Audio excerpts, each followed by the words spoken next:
নির্বাচন, রাজনীতি, সংলাপ, দ্বন্দ্ব এসব নিয়ে আপনার হয়ে ক্ষমতাকে প্রশ্ন করতে চাই, জানতে চাই মতামত, তুলে ধরতে চাই বিশেষজ্ঞদের বিশ্লেষণ। দেখছেন দ্য কোশ্চেন, সাথে আছি আমি অমিত হাসান রবিন। দর্শক, এই পর্বে আলোচনায় তুলে ধরতে চাই জামায়াতের সাথে জোট করা এনসিপির ভবিষ্যৎ আসলে কি, কত আসনে জয় পেতে পারে এনসিপি। জামায়াতের সাথে জোট গঠনের পর রীতিমতো পদত্যাগের হিড়িক লেগে যায় এনসিপিতে। একের পর এক পদত্যাগ করেছেন তাসনিম জারা, তাসনুভা জাবিন, মুশফিক সালেহিনের মতো শীর্ষ নেতারা। এরপর গুঞ্জন চলছে আদর্শিক জায়গা থেকে সরে গেল এনসিপি। গুরুত্ব হারাচ্ছে জুলাই আন্দোলনের নেতৃত্ব দেওয়া তরুণদের এই দলটি। এ নিয়ে আসলে কি ভাবছে সাধারণ জনগণ তা নিয়ে যুগান্তরের ইউটিউবে একটি পোল দিয়েছিলাম আমরা। সেখানে জানতে চাওয়া হয়, জামায়াতের সাথে জোট করায় গুরুত্ব হারাচ্ছে এনসিপি। দর্শক, এখানে ভোট দিয়েছিল 2,13,000 বেশি সামাজিক যোগাযোগ মাধ্যম ব্যবহারকারী, যার মধ্যে 71% জানিয়েছে যে জামাতের সাথে যে এনসিপি জোট গঠন করেছে সেটি ভুল সিদ্ধান্ত ছিল না। আর 26% মনে করছে যে গুরুত্ব হারাচ্ছে এনসিপি। আর 3% মানুষ কোনো ধরনের মন্তব্যই করতে রাজি হয়নি। এপো গেল ইউটিউবের পোল। এবার জেনে আসতে চাই সাধারণ জনগণ বা ভোটাররা কি বলছে। আমার মনে হয় যে এনসিপি 5-6টা আসন পেতে পারে। এই যে 5 আগস্টের পরবর্তী সময়ে হাসনাত, বিশেষ করে আমি হাসনাত আমার খুব ফেভারিট একটা মানুষ। এই যে নাহিদ, যারা এনসিপির শীর্ষস্থানীয় রয়েছে, তাদের কাছ থেকে আমরা যেটা প্রত্যাশা করেছিলাম তেমনটা আমরা এখন দেখতে পাচ্ছি না। 5 আগস্টের পরে যে একটা সম্ভাবনা দেখেছিলাম তাদের মধ্যে, এটা মনে হয় এখন কিছুটা বিলুপ্তির পথে। জামাত এবং এনসিপি দুটোটাই আসলে জনপ্রিয় দুটি দল। তো তারা যদি সমন্বয় হয়ে বাংলাদেশের অগ্রগতির জন্য কি কাজ করে, তো এটা আমাদের জাতির জন্য ভালোই হবে। এনসিপি তো নতুন দল, তাই বলা যাচ্ছে না কিছু। তারা জুলাইয়ের পরে তারা বিভক্ত হয়ে গেছে। এনসিপি যখন জামায়াতের সাথে যোগ দিয়েছে তখনই তাসনিম জারা এই স্বতন্ত্র নির্বাচনের জন্য করেছে। জামাতের সাথে জোট না, এটা হচ্ছে 12 দলীয় জোট। তো তারা জোটের একটা অংশ।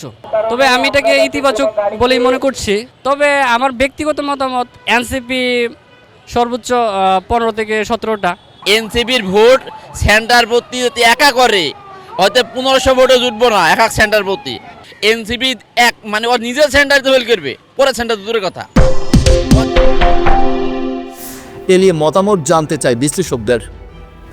এনসিপির রাজনৈতিক ভবিষ্যৎ নিয়ে যুগান্তরের মুখোমুখি হয়েছিলেন ঢাকা বিশ্ববিদ্যালয়ের রাষ্ট্রবিজ্ঞান বিভাগের অধ্যাপক ডক্টর দিল রওশন জান্নাতারা নাজনীন। এনসিপি তো হচ্ছে 24 জুলাই আগস্ট আন্দোলন, যে সেই আন্দোলনের থেকেই তো এদের জন্ম। এবং এই আন্দোলনে এই ছেলেদের অবদান তো অস্বীকার করার উপায় নেই, কারণ ওরা না হলে বা ওরা না থাকলে এই আন্দোলনটা সফলতা পেত না। এনসিপি একদম খুব নতুন একটা দল, মানে ওরা তো 6 মাসের সময় পায়নি, মনে হয় 6-7 মাস পেয়েছে হয়তো, বা 6 মাস পেয়েছে কিনা আমার সন্দেহ আছে। এত নতুন একটা দল, ইয়াং ছেলেরা যারা রাজনীতি সম্পর্কে অনভিজ্ঞ, যারা এখনও পলিটিক্সটাকে ওইভাবে বুঝে উঠে নাই, তারা এককভাবে ইলেকশন করলে হয়তো ওই ফলাফলটা আশানুরূপ হতো না। বরং একটা জোটের সঙ্গে থাকলে মোটামুটি একটা তারা এক ধরনের সাপোর্ট পাবে। তো আমার কাছে মনে হয় যে সেটা ইম্পর্টেন্ট। দর্শক, আমরা জানছিলাম সাধারণ ভোটার এবং রাজনৈতিক বিশ্লেষকদের মতামত। এবার তাদের ভবিষ্যৎ রাজনীতি ও পদত্যাগের হিড়িক নিয়ে কি ভাবছে আসলে এনসিপি, তা জেনে আসতে চাই। এনসিপির গুরুত্ব কমেনি, বরং আমি বলবো যে এনসিপির গুরুত্ব আরও বেড়েছে। আপনি যদি দেখেন যে এনসিপিকে নিয়ে যে রাজনৈতিক বৃহত্তর রাজনৈতিক দলগুলো রয়েছে, তারা যেভাবে এনসিপিকে কাছে পেতে চেয়েছে, সেটা আমি বলবো যে এনসিপির গুরুত্ব আসলে বেড়েছে। আমরা মনে করি যে আমাদের যে নিজস্ব সক্রিয়তা রয়েছে মধ্যপন্থী একটি রাজনৈতিক দল হিসেবে, সেটি এখানে বরঞ্চ আরও প্রস্ফুটিত হবে। জামাতের সাথে আমরা কিন্তু কোনো জোট করিনি। জামাত ইসলামী সহ ইসলামিক যে দলগুলো রয়েছে তাদের কিন্তু একটি 8 দলের জোট আগে থেকেই ছিল। আমরা সেই 8 দলের জোটের সাথে আমরা শরিক হয়েছি। এখানে কিন্তু এলডিপির আছে, জাকপা আছে, জেএসডি আছে, এই সকল যে রাজনৈতিক দলগুলো আছে তারা কিন্তু ইসলামিক বা ডান ঘরানার দল নয়। আমরা যেটা প্রথমেই বলেছি যে এটা সংস্কারের পক্ষে যারা অবস্থান নিয়েছে, সংস্কারটাকে টেকসই করার জন্য যারা কাজ করতে চায়, সেই সমমনা দলগুলোর সাথেই আমরা জোট করেছি। গণঅভ্যুত্থানের পর বিভিন্ন পথের বিভিন্ন মতের মানুষজন মিলিয়ে আমরা আসলে এনসিপি পার্টিটা করেছি। তো এখানে আসলে বিভিন্ন জনের বিভিন্ন মতামত থাকবে, সেটা সবসময় হয়তো পার্টির জায়গা থেকে পারবে না, কিন্তু দেশের স্বার্থে এবং আগামীর বাংলাদেশের যে আমরা সুন্দর একটা বাংলাদেশ বিনির্মাণের স্বপ্ন আমরা দেখছি, এবং বিশেষ করে জুলাই সনদ এবং গণভোটকে আপনার বাস্তবায়নের স্বার্থে পার্টি যে সিদ্ধান্ত নিয়েছে এই সিদ্ধান্তের সাথে অধিকাংশই আমাদের সদস্য ঐক্যমত আছেন। আমরা খুবই হোপফুল যে এটা আসলে পার্টিতে খুব বেশি প্রভাব ফেলবে না। আগামী যে জাতীয় নির্বাচন সেটি শুধু জাতীয় নির্বাচন নয়, এটি বাংলাদেশের বাকবদলের নির্বাচন, নতুন বাংলাদেশের পরিবর্তনের নির্বাচন এবং যে জুলাই সনদ বাস্তবায়ন আদেশ হয়েছে সেটির পক্ষে হ্যাঁ ভোটের জন্য কিন্তু একটা গণজোয়ার তৈরি করতে হবে।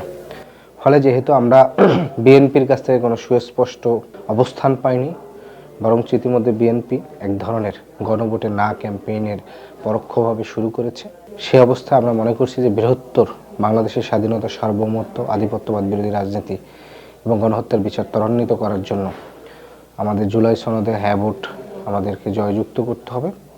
সেই জায়গার থেকেই মূলত এনসিপি বৃহত্তর পরিসরে আরও সমমনা অন্যান্য যে দলগুলো ছিল তাদের সাথে একটি 9 দলীয় একটা রাজনৈতিক সমঝোতা করেছে। এটি গতানুগতিক পূর্বের মতো সরাসরি জোট নয়, এটা একটি রাজনৈতিক নির্বাচন কেন্দ্রিক কৌশলের জায়গা থেকে সমঝোতা। দর্শক, এবার আপনার পালা।